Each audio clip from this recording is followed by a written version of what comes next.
பொங்கல் பண்டிகைக்காக கோயம்பேடு சந்தையில் கரும்பு வரத்து அதிகரித்த போதும் வாங்க ஆளில்லாத நிலையில் இருப்பதாக வியாபாரிகள் கவலை தெரிவிக்கின்றனர். நேற்று முன்தினம் கடலூர், விழுப்புரம் பகுதிகளிலிருந்து கரும்பு வந்த நிலையில் நேற்று மதுரை மற்றும் தென் மாவட்டங்களிலிருந்து வரத் தொடங்கியுள்ளன. வழக்கமாக மதுரை கரும்பு கட்டு 450 முதல் அதிகபட்சம் 650 ரூபாய்க்கு விற்கப்படும் என்று கூறப்படுகிறது. ஆனால் விற்பனை மந்தமாக இருப்பதால் கட்டு 300 ரூபாய் முதல் 350 ரூபாய்க்கு விற்பனை செய்யப்படுவதாக வியாபாரிகள் தெரிவிக்கின்றனர். இதேபோன்று பன்ருட்டி, சேத்தியாத்தோப்பு போன்ற பகுதிகளில் இருந்து வந்திருக்கும் கரும்புகளும் குறைந்த விலைக்கே விற்கப்படுவதாக கூறப்படுகிறது. இந்நிலையில் மேலும் 300 லோடு கரும்பு சந்தைக்கு வர இருப்பதாக வியாபாரிகள் கூறுகின்றனர்.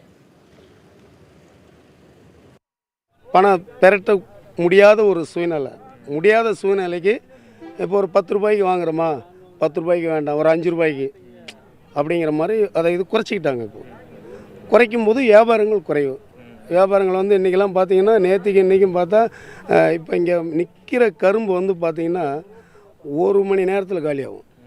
ஆனால் இப்போ 1 மணி நேரம் இல்லை, 3 நாள் ஆல்டாகி கிடக்கு. இந்த 3 நாள் ஆல்டாகி கிடக்கிறதுக்கு காரணம் என்னென்னா, மக்கள்கிட்ட பணம் இல்லை.